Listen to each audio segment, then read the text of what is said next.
من الشیطان الرجیم بسم اللہ الرحمن الرحیم وَلَقَدْ آتَيْنَا مُوسَى وَهَارُونَ الْفُرْقَانَ وَضِيَاءً وَذِكْرًا لِلْمُتَّقِينَ،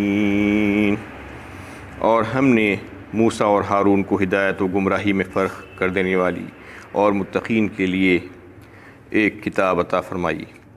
الذین یخشون ربهم بالغیب وهم من الساعة مشفقون، جو دیکھے بغیر اپنے رب سے ڈرتے ہیں اور وہ قیامت کے احوال سے خوف زدہ ہیں۔ یہ سورہ انبیاء کی 48ویں آیت ہے۔ اس میں اللہ تعالیٰ فرما رہے ہیں کہ ہم نے موسیٰ علیہ السلام اور ہارون علیہ السلام کو ایک کتاب عطا فرمائی جس کو توریت کہا جاتا ہے، آسمانی کتاب۔ اس کی صفتیں کیا ہیں، اس کی خصوصیات کیا ہے، اللہ تعالیٰ اس کے بارے میں فرماتے ہیں کہ 3 الفاظ اس میں آئے ہیں: فرقان، ضیاء اور ذکر۔ فرقان کے معنی ہے کہ حق و باطل میں جدا کرنے والی، امتیاز کرنے والی کتاب، یعنی حق و باطل کو میں فرق کرنے والی کتاب فرقان۔ اور ضیاء ہے، ضیاء کہتے ہیں روشنی کو، روشنی دلوں کو منور کرنے والی، روشن کرنے والی، اور کفر کی تاریکیوں سے نکال کر ایمان کی روشنی کی طرف لے جانے والی۔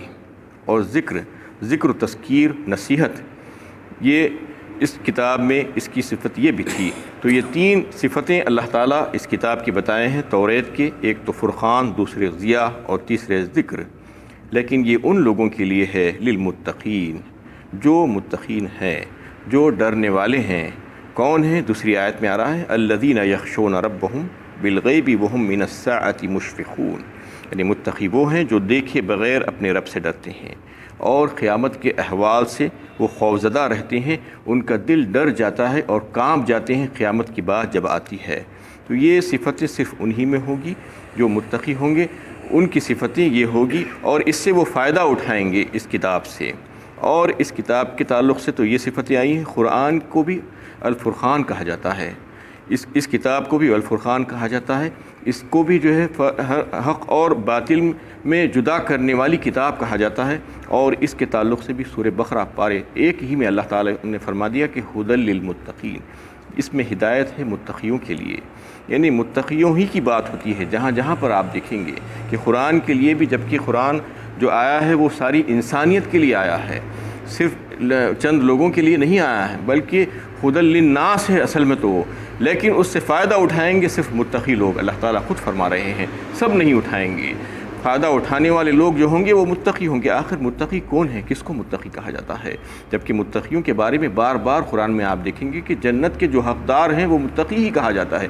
وَعِدَ الْمُتَّقُونَ فِيهَا أَنْهَارٌ مِّن مَّاءٍ غَيْرِ آسِنٍ وَأَنْهَارٌ مِّن لَبْنٍ لَّمْ يَتَغَيَّرْ طَعْمُهُ وَأَنْهَارٌ مِّن خَمْرٍ لَّذَّةٍ لِّلشَّارِبِينَ وَأَنْهَارٌ مِّن عَسَلٍ مُّصَفًّى وَلَهُمْ فِيهَا مِن كُلِّ الثَّمَرَاتِ وَمَغْفِرَةٌ مِّن رَّبِّهِمْ۔ یہ سورہ محمد پارہ 26 میں اللہ تعالیٰ نے تذکرہ فرمایا ہے کہ متقیوں سے وعدہ کیا جاتا ہے جنت کی جو انہار ہیں، بہترین پانی کی، صاف و ستھرے پانی کی، اور شہد کی، اور دودھ کی، اور شراب کی، اور دوسرے میوجات، یہ سب کے سب کس کو دیے جائیں گے؟ متقیوں کو دیے جائیں گے۔ پھر ان المتقین فی جنات وعیون کہا، ان المتقین فی جنات ونعیم کہا۔ مختلف مقامات پر آپ دیکھیں گے جنتیوں کا جو تذکرہ اللہ تعالیٰ فرما رہے ہیں تو اس میں متقیوں کا ذکر ضرور کریں گے کہ یہ متقی اس کے لینے والے ہوں گے، جنت کے مستحق جو ہوں گے وہ متقی ہی ہوں گے، تو ان کو جو ہے جنت کی یہ نعمتیں ملیں گی، نعمتوں بھری جنت اور باغات، اور پھر اس کے نیچے نہریں بہتی ہوئی، اور ان المتقین فی ظلال وعیون وفواکہ مما یشتہون۔ مختلف صورتوں میں مختلف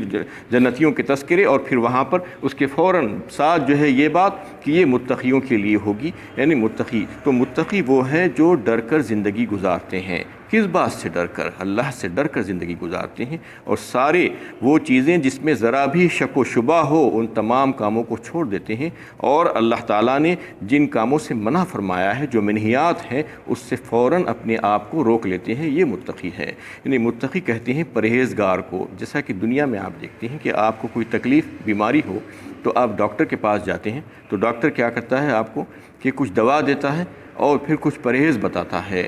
آپ اگر یہ کہیں گے کہ میں دوا تو کھا لوں گا لیکن پرہیز نہیں کروں گا، تو اگر آپ دوا کھائیں گے اور پرہیز نہیں کریں گے تو آپ کی بیماری نہیں جائے گی، آپ کو شفا نہیں ملے گی، یہ کہے گا ڈاکٹر آپ کو۔ اسی طریقے سے اسلام میں بھی یہ ہے کہ ایک عمل صالح ہے اور دوسرا اس سے یعنی برے چیزوں سے پرہیزگاری، یعنی عمل صالح اچھا عمل کرنا اور پھر اس کو بچا کے رکھنے کے لیے پرہیز کرنا۔ نماز تو پڑھ رہے ہیں لیکن چوری بھی کر رہے ہیں، بے ایمانی بھی کر رہے ہیں، جھوٹ بھی بول رہے ہیں، شراب بھی پی رہے ہیں، تو وہ نماز جو پڑھ رہے ہیں، روزہ جو رکھ رہے ہیں، وہ بالکل ضائع ہو جائے گا۔ اس لیے کہ جو عمل صالح کر رہے ہیں آپ اس کو بچا کر اپنی زندگی کے آخری لمحات تک اس کو لے کر چلنا، تو پرہیزگاری ہی آپ کا ساتھ دے گی۔ آپ اگر پرہیزگار ہوں گے، سچ بولیں گے اور جو ہے اللہ تعالیٰ نے جن چیزوں سے منع کیا ہے اس سے رک جائیں گے، تو پھر آپ کے وہ عمل صالح آپ کے لیے فائدہ مند ہو جائیں گے۔ اس طریقے سے جو ہے پرہیزگاروں کی بڑی اہمیت ہے۔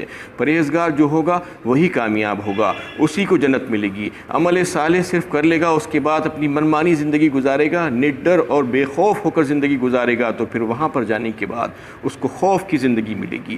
یہاں پر اگر خوف کی زندگی گزارے گا، اللہ سے ڈر کر رب چاہی زندگی، تو پھر وہاں پر اپنی من چاہی زندگی اس کو مل جائے گی اور وہاں پر جو ہے بے خوفی کی زندگی اس کو ملے گی۔ تو اس طریقے سے بار بار یہاں پر جو ہے یہ تذکرہ آپ کو مختلف صورتوں میں ملے گا کہ جو جنتی ہوں گے وہ متقی ہوں گے۔ اور پھر سورہ بقرہ میں جو اللہ تعالیٰ نے متقیوں کو جو ذکر کیا ہے اس میں بھی یہ بات بتائیے کہ ھدی للمتقین الذین یؤمنون بالغیب ویقیمون الصلاۃ ومما رزقناہم ینفقون والذین یؤمنون بما انزل الیک وما انزل من قبلک وبالآخرۃ ھم یوقنون۔ 5 صفتیں اس میں بتائی ہے کہ سب سے پہلے ایمان بالغیب رکھنے والے لوگ ہوتے ہیں جو متقی ہیں، یعنی اپنے رب پر ایمان رکھتے ہیں، غیب پر، یعنی بن دیکھے اپنے رب سے ڈرتے ہیں۔ انہوں نے رب کو نہیں دیکھا لیکن پھر بھی ڈرتے ہیں، اور رسول اللہ صلی اللہ علیہ وسلم کو نہیں دیکھا لیکن پھر بھی ان کی بات کو تسلیم کرتے ہیں، ان کو سچا مانتے ہیں، اور سچا مان کر مخبر صادق سمجھ کر یہ سمجھتے ہیں کہ انہوں نے جو بات کہی ہے وہ بات بالکل سچی ہے، اور پھر اس پر عمل کرتے ہیں۔ یہ لوگوں کی قدر و قیمت ہے اللہ تعالیٰ کے پاس۔ یہی لوگ جو اس قسم کا کام کرتے ہیں، اللہ کو بغیر دیکھے کہ ڈرتے ہیں اور بغیر دیکھے کہ ان کے احکامات پر عمل کرتے ہیں، یہی لوگوں کی قدردانی ہوگی اور یہی لوگوں کی قدر ہوگی، اور انہی کے لیے کامیابی ہے اور انہی کے لیے نجات ہے۔ تو اس میں جو صفتیں بتائی گئی تھی متقین کی، اس میں یہ کہ وہ جو ہے اپنے رب پر بغیر دیکھے ایمان رکھتے ہیں اور پھر نمازوں کو قائم کرتے ہیں، اور ہمارا دیا ہوا جو رزق اور مال ہے اس میں سے وہ اللہ کی راہ میں خرچ کرتے ہیں، اور پھر جو پہلے کتابیں آئی ہیں اس پر بھی یقین رکھتے ہیں اور ایمان رکھتے ہیں، جو یہ کتاب ہے اس پر بھی یقین رکھتے ہیں، اور آخرت پر یقین رکھنے والے لوگ ہیں۔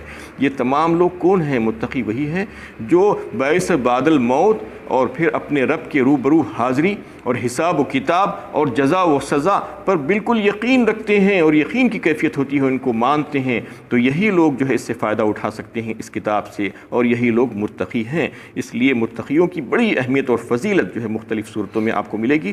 جنتی متقی ہوگا، غیر متقی جنتی نہیں ہوگا۔ وَهَذَا ذِكْرٌ مُبَارَكٌ أَنزَلْنَاهُ أَفَأَنْتُمْ لَهُ مُنْكِرُونَ۔ اور یہ قرآن نہایت ہی مبارک نصیحت ہے جس کو ہم نے نازل کیا ہے، اور تم ہو کہ اس کا انکار کیے جا رہے ہو۔ یہ قرآن کوئی معمولی کتاب نہیں ہے، یہ اللہ کا کلام ہے اور انتہائی بابرکت کتاب ہے، اور یہ اس میں نصیحت ہے تم لوگوں کے لیے، لیکن تم پھر بھی اس کا انکار کرتے ہو۔ وَلَقَدْ آتَيْنَا إِبْرَاهِيمَ رُشْدَهُ مِن قَبْلُ وَكُنَّا بِهِ عَالِمِينَ۔ اور ہم نے ابراہیم علیہ السلام کو پہلے ہی سے ہدایت دی تھی اور ہم ان کے حال سے واقف تھے۔ اذ قال لأبيه وقومه ما هذه التماثيل التي أنتم لها عاكفون۔ جب ابراہیم علیہ السلام نے اپنے باپ اور قوم سے کہا کہ یہ مورتیاں کیا حیثیت رکھتی ہیں جن کے سامنے تم بڑی ہی عقیدت مندی کے ساتھ بیٹھے ہو۔ اس میں ابراہیم علیہ السلام کا واقعہ کا تذکرہ تفصیل کے ساتھ کیا جا رہا ہے۔ ابراہیم علیہ السلام کی بڑی تعریف اللہ تعالیٰ نے فرمائی ہے کہ ابراہیم الذی وفا کہا ایک مقام پر۔ ابراہیم تو بڑے وفادار تھے اور پورے ہمارے حکموں کو ماننے والے تھے۔ فاتبعوا ملت ابراہیم حنیفہ کہا سورہ آل عمران پارہ 4 میں، پس تم انہی کی اتباع کرو، ملت ابراہیمی کی، ابراہیم کے طریقے کی اتباع کرو۔ وہ سچے موحد تھے، وہ مشرکین میں سے نہ تھے، اس وجہ سے کہ وہ ان کو حنیف بھی کہا اللہ تعالیٰ نے، حنیفا من المشرکین وما کان من المشرکین کہا۔ وہ ایک سو ہو کر اللہ کی طرف لگ گئے تھے، رجوع ہو گئے تھے اور سارے معبودان باطلہ کو چھوڑ کر اللہ کی طرف رجوع ہونے والوں میں سے تھے، جبکہ ان کی قوم بت پرست تھی، مورتیوں کی پوجا کرتی تھی۔ یہی مورتیوں کی پوجا کی مذمت کی گئی ہے اس رکوع میں، اور ابراہیم علیہ السلام کے واسطے سے بتایا گیا ہے کہ مورتیوں کی پوجا اور اپنے ہاتھوں سے تراشیدہ جو بت ہیں وہ ان کی پوجا کی مذمت کی گئی ہے۔ اور اس میں یہ بات بتائی ہے کہ ابراہیم علیہ السلام کا معاملہ ہی ایسا تھا جس کی اتباع کرنے کے لیے قرآن میں بھی کہا گیا ہے مسلمانوں کو، قد کانت لکم اسوۃ حسنۃ فی ابراہیم والذین معہ اذ قالوا لقومہم انا براء منکم ومما تعبدون من دون اللہ۔ سورہ ممتحنہ پارہ 28 میں اللہ تعالیٰ صرف ایک ہی نبی ہیں جن کی اتباع کرنے کے لیے، جن کے اسوہ حسنہ، جن کے طریقے کو اپنانے کے لیے، اور یہ ایک نمونہ کہہ کر جو ہے بتایا گیا ہے مسلمانوں کو کہ اے مسلمانوں، ابراہیم علیہ السلام میں تمہارے لیے بہترین نمونہ ہے۔ قد کانت لکم اسوۃ حسنۃ فی ابراہیم والذین معہ، اور ان کے جو ساتھی ہیں ایمان والے، ان میں تمہارے لیے بہترین نمونہ ہے۔ انہوں نے تمام قوم کے لوگوں سے کہہ دیا تھا کہ ہم بیزار ہیں ان تمام لوگوں سے جن کی تم پوجا کرتے ہو اللہ کو چھوڑ کر، یعنی وہ چونکہ سچے موحدین میں تھے اور مشرکین میں سے نہ تھے، اس لیے اللہ تعالیٰ نے ان کی اطاعت کرنے کی اور ان کو نمونہ بنانے کی مسلمانوں کو بھی ہدایت دی ہے، جبکہ دوسرے کسی نبی کے تعلق سے یہ نہیں کہا گیا ہے کہ ان کو بھی نمونہ بناؤ اور ان کو بھی نمونہ بناؤ۔ صرف نبی صلی اللہ علیہ وسلم کے لیے کہا گیا تھا کہ وہ تمہارے لیے نمونہ ہے، اور پھر ابراہیم علیہ السلام کے لیے اس بات کو جو ہے بتایا گیا ہے سورہ ممتحنہ میں کہ وہ بھی تمہارے لیے نمونہ ہے۔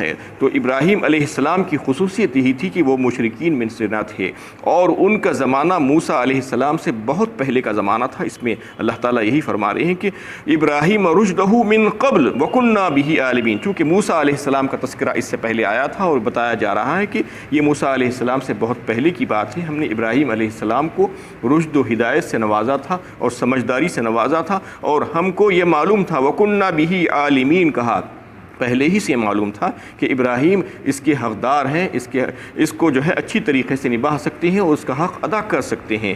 اذ قال لأبیہ وقومہ ما هذه التماثیل التي انتم لها عاکفون، اس میں جو ہے اپنی قوم سے وہ خطاب کر رہے ہیں، اپنے باپ سے خطاب کر رہے ہیں، کہہ رہے ہیں کہ یہ مورتیاں جو ہے تماثیل کہا، تمثال کی جمع ہے تماثیل۔ تمثال کہتے ہیں مورتی کو، پتھر کی مورتی اور ہاتھوں سے بنائی گئی مورتی جو خدا نہیں ہو سکتی، اس کے تعلق سے ابراہیم علیہ السلام قوم سے اور اپنے باپ سے، والد سے سوال کر رہے ہیں کہ یہ تم جو عقیدت مندی کے ساتھ اس کے اطراف بیٹھے ہوئے ہو، اعتکاف کرے ہوئے ہو، اس کے مجاور بن کر بیٹھے ہوئے ہو، اس کا کیا معاملہ ہے؟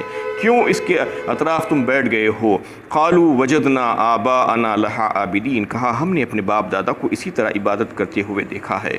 وہ قوم نے جواب دیا کہ یہ اس لیے بیٹھے ہیں کہ ہم اپنے باپ دادا کو اسی طریقے سے پایا ہے۔